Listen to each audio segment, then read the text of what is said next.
নমস্কার।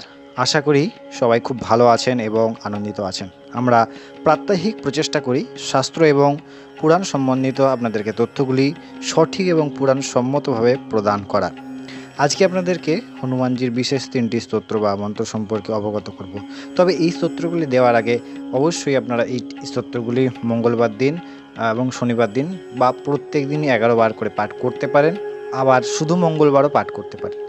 বিষয় যেটি হচ্ছে যে কিছু কিছু স্তোত্র যেমন আমাদের জীবনে অনেক উন্নতি সাধন করায়, আবার কিছু স্তোত্র আমাদের জীবনের অবনতির কারণ হয়। যেমন বিশেষ কিছু মন্ত্র যা সম্পর্কিত আমি একটি ভিডিও বানিয়েছি আগেও, যেগুলি আমরা যদি গুরু প্রদত্ত না হয়ে থাকে এবং আমরা সেগুলি জপ করি বা উচ্চারণ করি, তাহলে সেগুলি কিন্তু আমাদের বিনাশের কারণ হয়।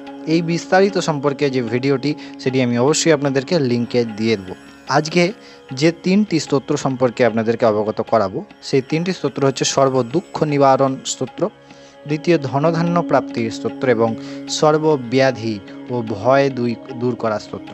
চলুন প্রথমেই আমি বজরংবলীর একটি বিশেষ স্তোত্র যা হচ্ছে সর্বদুঃখ নিবারণ, সেটি আমি আপনাদেরকে জানাচ্ছি। এই স্তোত্রটি আপনারা ১১ বার জপ করবেন বা উচ্চারণ করবেন বা প্রণাম করবেন। ওম নমো হনুমতে রুদ্রাবতারায় আধ্যাত্মিকা ধীদৈবিকা ধীভৌতিকা তাপত্রয় নিবারণায় রামদূতায় স্বাহা। এটি আপনারা অবশ্যই ১১ বার শুধু মঙ্গলবার বা শনিবার পাঠ করতে পারেন বা প্রত্যেক দিন পাঠ করতে পারেন। চলুন দ্বিতীয় স্তোত্রটি সম্পর্কে আপনাদেরকে অবগত করে, সেটি হচ্ছে ধনধান্য প্রাপ্তির স্তোত্র। এই স্তোত্রটি হচ্ছে ওম নমো হনুমতে রুদ্রাবতারায় ভক্তজনমনা কল্পনা কল্প দ্রুমায়ং দুষ্ট মনোরথ স্তম্ভনায় প্রভং জন প্রাণপ্রিয়াম মহাবল পরাক্রমায় মহাবিপত্তি নিবারণায় পুত্র পৌত্র ধনধান্য দেবী ধী সম্পত প্রদায় রামদূতায় স্বাহা। তৃতীয় যে স্তোত্রটি আপনাদেরকে বলবো সেটি হচ্ছে সর্বব্যাধি ও ভয় দূর করা স্তোত্র। চলুন জেনে নিই।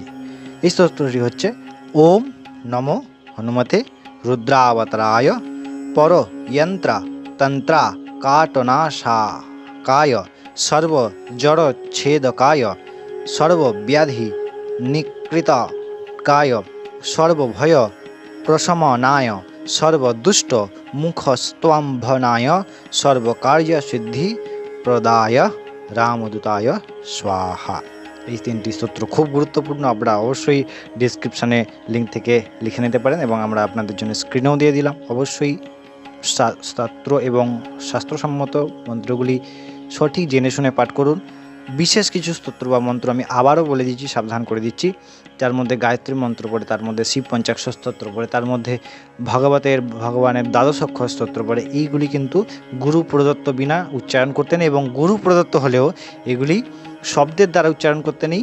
এগুলি জিহ্বার দ্বারা আন্তরিক, আংশিক বা আঙ্গিক বা উপাংশ বা মানসিক জপ করবেন। অবশ্যই সঠিক শাস্ত্রসম্মতভাবে এগিয়ে থাকতে আমাদের চ্যানেলটির সঙ্গে যুক্ত হয়ে থাকুন। আমরা পরবর্তী ভিডিওতে আবার দেখা হচ্ছে।